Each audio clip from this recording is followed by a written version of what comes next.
Good morning, Guardians! The Hijabi Gamer here, and I cannot believe it is already Friday. The week just zooms by, but it is an awesome Friday because we got some good stuff in Original Destiny brought to you by Xur. So, here we go. Now, first off, as always, the usual reminders. This is Original Destiny. This is Destiny 1, the first Destiny, as you can tell by the tower. This is not Destiny 2. Just making sure people know that, because, alright. Also, another reminder, Xur is in the tower for only 48 hours. He does not stay until reset in Original Destiny. That's Destiny 2. Original Destiny, Xur leaves the tower by what is, for me, Sunday morning, 5 a.m. Alright? Depending, right now, it is 5:30 a.m. in New Jersey, right?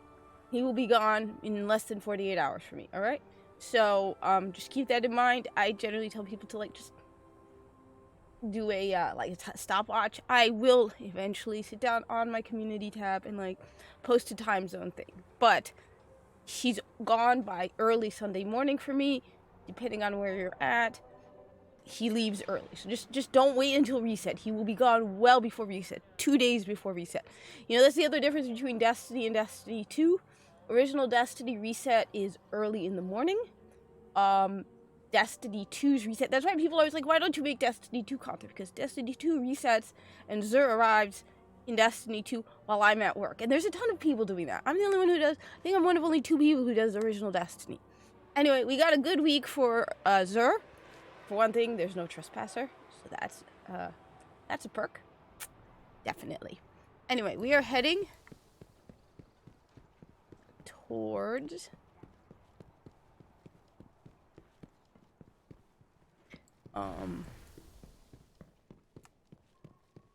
the big door. So the big door over here. Also, I'm going to be asking a question in the bottom at the end of this video, in case you know what other Guardians think, and I will probably be making a video about the subject as well. So we'll see how that goes. Anyway, he's right over here. And like I said, he's got some good stuff this week, which is kind of cool. So, first off, we got the usual Legacy Engram. Yes, I know, I owe guys a video on this. I will eventually be making a video about it. It's been, like I said, it's the holiday season, so things get a little chaotic around here, around the holidays in retail, but I have not forgotten. I will be making a video on that. So yeah. About Legacy Engrams and which ones give you year 1 blueprints, and I think some of them do give you year 2, but honestly, that's expensive too. 31 strange coins for a random drop. You don't know what you're getting. I mean, unless you have a ton of strange coins. I've heard people saying they've got thousands of them. That's different. Then yeah, you got plenty. You might as well go for it. Anyway, for the Titan, you've got the MK44 stand-asides, which, again, always when I hear these names, it makes me wonder what people call them, when they're in the tower. Be like, hey bro, bring your MK44 stand-asides. We're going off to kill Crota. Or is it you bring your MKs? Guess we're going off to kill Crota. Increases the duration of shoulder charge and tighter turn radius while sprinting. Seems pretty cool. Let me know, Titans. I will admit, I am primarily a solar Titan, because I like the flaming hammers of flaming awesomeness. But I guess that makes sense, given my favorite Warframe is Ember. And my favorite Warlock is Dawnblade. Or Self-Res. Primarily Self-Res. That was the best one. Anyway, so let me know, Titans, what you think of the MK44 stand-asides, or as should we call them, the MKs. Righto. Next, we got the Graviton Forfeit, which grants Shade Step, which I'm told only does so if you're playing as a Night Stalker, which kind of, to me, takes away the whole point. Wouldn't it be awesome if you can use that while not a Night Stalker? Because you already have Shade Step. It's around here somewhere. Yeah, see? Shade Step. So basically, if I were to equip that, I would have Shade Step in addition to Keen Scout. I don't know. It just feels kind of pointless. It would be so much better if I could use this while I'm as a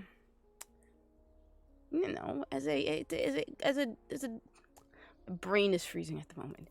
As a gunslinger or something like that.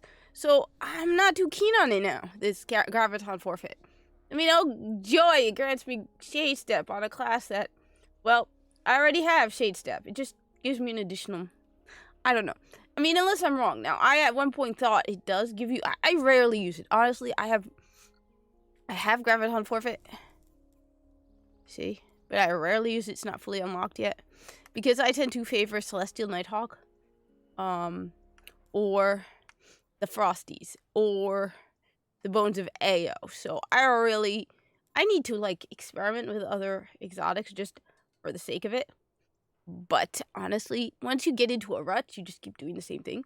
It's like, well, it's the most efficient for me. And Celestial Nighthawk is awesome, especially for like doing Challenge of the Elders, because the amount of damage Celestial Nighthawk does on the boss when you're doing Challenge of the Elders is pretty decent. So yeah. Anyway, I love the irony of, as always, wearing my usual Darvo hoodie while doing Destiny stuff. This is a Warframe hoodie. Yeah. So, and it's cold. Yeah. Anyway, let me know, hunters. As I said, I'm not a big Graviton forfeit because it just feels like Shade Step honestly is like evade in Destiny 2, and that's one of the things I will admit flat out I like more in I do like evade in Destiny 2. So that's one of the things, like people are like, you hate everything in Destiny 2. No, I do not. There's some things I do like in Destiny 2. For example, the ability, the more variety in weapon choices and evade. I really like the evade. Next, we got the Starfire Protocol. Gain an additional fusion grenade charge for the Warlocks. Starfire Protocol. I don't know, that just seems kind of cheap. You just get an additional grenade. Let me know, Warlocks. It's just like, oh, you get an additional grenade. Now, the thing is, I'm not as familiar with Warlock exotics, so I don't know if there's something better than that. But this just seems kind of meh. Oh, I got an extra grenade to throw. I don't know. Let me know, Warlocks. I feel kind of cheated on your behalf, but who knows? Right. Next. So anyway, Starfire Protocol. I'm not feeling it. I'm not feeling the vibe from that one. Anyway, next we got the Hereafter. Though I think someone asked me if Zen Meteor has ever been shown up by Xur. I cannot remember. Comment down below about Zen Meteor, because I do have Zen Meteor. I don't have it with me, but I do have it. Now, how I got it, I don't remember. It's one of those things where I gotta go looking into it, because the only exotics I am missing in Original Destiny are raid exotics. I have all of Xur's stuff. I have everything else. All I'm missing, I got all the Challenge of the Elder exotics. The only exotics I am missing, when it comes to weapons, which to me is what primarily matters, are raid weapons, because there are a bunch of adept exotic primary weapons that I really need. Not that I want them, I need them, okay? Let's just be clear. There's a difference between wanting them and needing them, and I need those adept exotic primary weapons. Anyway, so we got the Hereafter, which is a sniper rifle. Righteous. So let's see. Hereafter, alright. Looks pretty fancy. Fancy, nice. Crouching increases scope, zoom, and makes it easier to aim under fire. Okay. Got Perfectionist. Magazine is refunded if all shots fired are precision kills. 4 shots. So you gotta do 4 shots, 4 precision kills. Then, precision kills with this weapon cause a bright flash that can blind nearby enemies. That seems pretty cool. I like it too. It does look like a really sweet sniper rifle. That I will not deny. The weapon looks really awesome. Definitely looks beautiful. I like it. I like the ring around it. Pretty cool. You know, maybe I'll play around with this. We'll see. Anyway, now we got the 2 cool stuff, alright? This is why I'm like, yeah, this is definitely a week you gotta be coming to. Because first off, let's go with the cooler of the 2. Alright? We got my baby, my boy, my love, my favorite, Zalo Supercell, and not a toy. I love you, Zalo Supercell. You're one of my favorite weapons in this game. Zalo Supercell, they have not brought to Destiny 2. I know people have said Risk Runner is similar. It's not Supercell. It's not Zalo. Now, this is Shock Hazard, which is my favorite ornament. The ornament you will be getting is not a toy. Looks okay. not that bad. Don't mind it that much. It's pretty cool. I like my Shack Hazard, but hey, for to get Zalo Supercell, doesn't matter what ornament. Zalo Supercell is a pretty sweet gun. Because first off, Zalo Supercell, as you can see, is in the primary slot, right? And it is an arc burn weapon. So you got arc projectiles have the chance to chain lightning when enemies are close together, which is just sweet. I think it chains better than Risk Runner, but that could just be me, because I will not deny I can be a little biased when it comes to original Destiny. But I like Zalo Supercell much more than Risk Runner. I feel like the chain is better, but arc projectiles have the chance to chain lightning when enemies are closer together. This weapon grows more accurate the longer it is fired, blah blah. Bolts from the blue. Double kills with this weapon charge a small amount of super energy and return ammo to the magazine. Come on. I've noticed that. I've noticed that all of the perks on the exotics in Destiny 1 are better than the perks in Destiny 2. Now, maybe I'm being again biased, but I'll admit, for example, people are like, oh, well, the perk on Ace of Spades in Destiny 2 is really good for PvP. Whereas the perk for Destiny 1, Ace of Spades, which is the precision kills move ammo from your reserve to the magazine, is better for PvE. But I felt like that was an exotic perk. The perks for the, for Ace of Spades in Destiny 2 feels not that big a deal. It's like you have the chance of gaining additional damaged bullets when you reload. Whereas it's like this one where it's like precision kills move ammo from your reserves to the magazine seems like a genuinely exotic perk. When I looked at the Ace of Spades in Destiny 2, it didn't feel like an exotic. This here too. Not only do you get, and first off, what gives it weight is the fact that it is a primary weapon with arc. So it's a primary weapon with arc, which that alone is a really big perk for Destiny 1, because it's different Destiny 2. So that just adds to it. You got arc projectiles have the chance to chain lightning when enemies are close together. So that's a decent perk. But then so not only does it do that, it adds double kills with this weapon, charge a small amount of your super energy, and return ammo to the magazine. I mean, this thing is just boosts upon boosts. So this baby is my favorite, one of my favorite guns in the game. I love the Zalo Supercell. If they brought Zalo Supercell from Destiny 1 to Destiny 2, they would nerf it to hell. It wouldn't be nearly as good as it is in Destiny 1.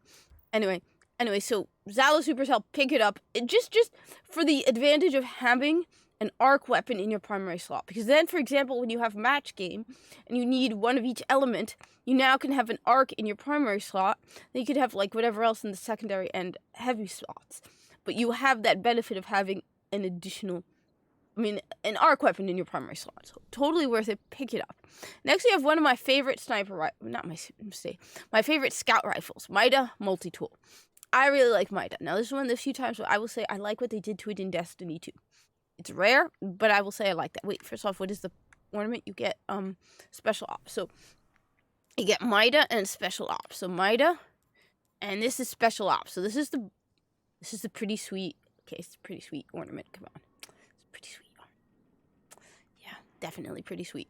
Special ops. So you got Mida. It's got third eye. That's not a big deal to me. Then you got Mida. This weapon boosts move speed and fires on a hair trigger.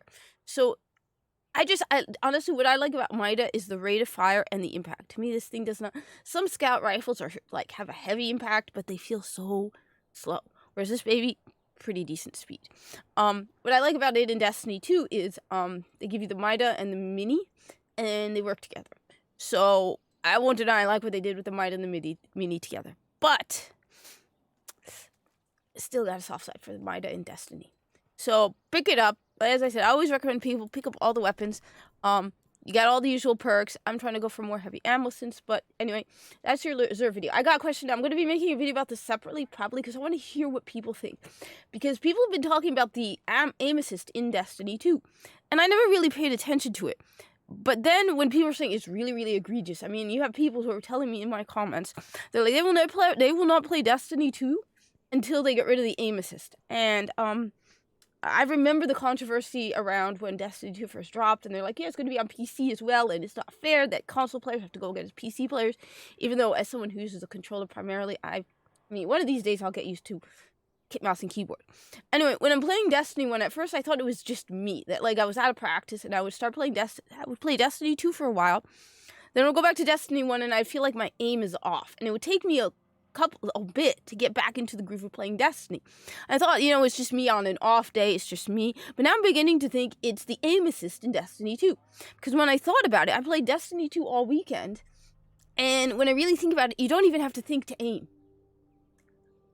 And so I started briefly looking into what is aim assist like in Destiny. And they're like, the aim assist in Destiny is primarily based on the mods on the weapons. So depending on what you have modded, aim assist can be less or more. I feel like after playing Destiny 2 all weekend and going into Destiny 1 and trying to do Challenge of the Elders, which I still have to do, it took me more effort to aim because I'd gotten used to Destiny 2 for the whole weekend of playing it. But I feel like Destiny 2, you don't have to think. Like, it's too easy. That it is actually that because one of the common complaints I hear people saying also, and I agree with this, is Destiny 2 has become really, really casual focused. And and another person was talking about how a lot of the weapons in Destiny 2 are focused on tracking your enemies.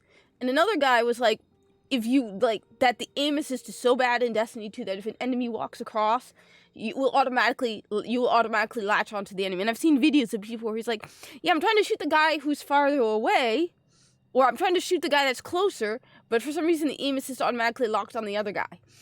And so they're like, the aim assist is really, really bad. So it's making me think that Destiny 2 is throwing off my aim, because you play Destiny 2 for a while, and you get used to the game basically aiming for you.